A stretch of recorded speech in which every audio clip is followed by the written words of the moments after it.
हमारा धर्म तो अहिंसा सिखाता है, किसी को मारना, चोट पहुंचाना सब मना है, लेकिन इस्लाम में तो हिंसा दिखता है। क्या हिंसा करना सही है? तुम कह रहे हो कि तुम्हारे धर्म में बिल्कुल हिंसा नहीं, लेकिन जरा सोचो, क्या सच में ऐसा है? अगर तुम्हारे देश में अपराधी हो, चोर हो या हत्यारा हो, तो क्या राज्य उसे सजा नहीं देता? क्या उसे जेल नहीं होती? अगर दुश्मन हमला करे तो क्या देश सेना से उसका मुकाबला नहीं करता? ये सब भी तो हिंसा है ना। फर्क बस इतना है कि इसे कानून या रक्षा के नाम पर किया जाता है। लेकिन हमारे धर्म का सिद्धांत तो अहिंसा है। ये सब जो हो रहा है वो राजनीति या राज्य का काम है। धर्म का इससे कोई लेना देना नहीं। ओके, जरा गौर करो। धर्म का आदर्श और असल जिंदगी अलग अलग है। आदर्श में तो सब अच्छा होता है, लेकिन असल दुनिया में अगर कानून ही ना हो, अपराधी को रोका ना जाए, तो समाज कैसे बचेगा? तो साफ है, तुम्हारे धर्म का आदर्श भले अहिंसा हो, लेकिन व्यवहार में हिंसा वहां भी मौजूद है, चाहे उसे राज्य की तरफ से ही क्यों ना किया जाए। लेकिन इस्लाम तो शुरू से ही जंगों और तलवार से जुड़ा दिखता है, तो क्या यह साबित नहीं करता कि इस्लाम हिंसक है?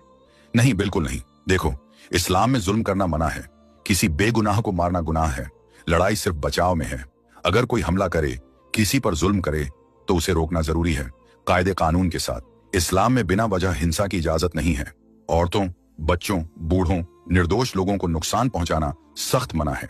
यानी इस्लाम हिंसा को बढ़ावा नहीं देता, बल्कि न्याय और सुरक्षा के लिए सीमित रूप से बल प्रयोग की इजाजत देता है। तो क्या तुम ये मानते हो कि इस्लाम में हिंसा है? फर्क समझो, हिंसा करना और हिंसा से बचाव करना दोनों एक जैसे नहीं हैं।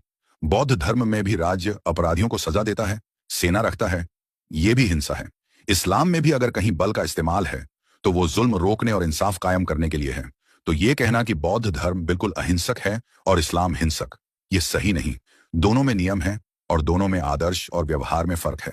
तुमने सही कहा, हमारे धर्म में भी हिंसा है और इस्लाम में भी हिंसा है, लेकिन इंसाफ कायम करने के लिए, क्योंकि बगैर हिंसा के ये समाज चल नहीं सकता, इसलिए हिंसा भी जरूरी है इंसाफ कायम करने के लिए। तो असल सवाल ये नहीं कि किस धर्म में हिंसा है या नहीं, बल्कि ये है कि हिंसा किस लिए है, जुल्म करने के लिए या जुल्म रोकने के लिए। इस्लाम इंसाफ पर जोर देता है। इस्लाम का हर कानून इंसाफ के लिए है। अगर इस्लाम कहीं पर हिंसा की बात करता है, तो इंसाफ कायम करने के लिए, जालिम के जुल्म को रोकने के लिए,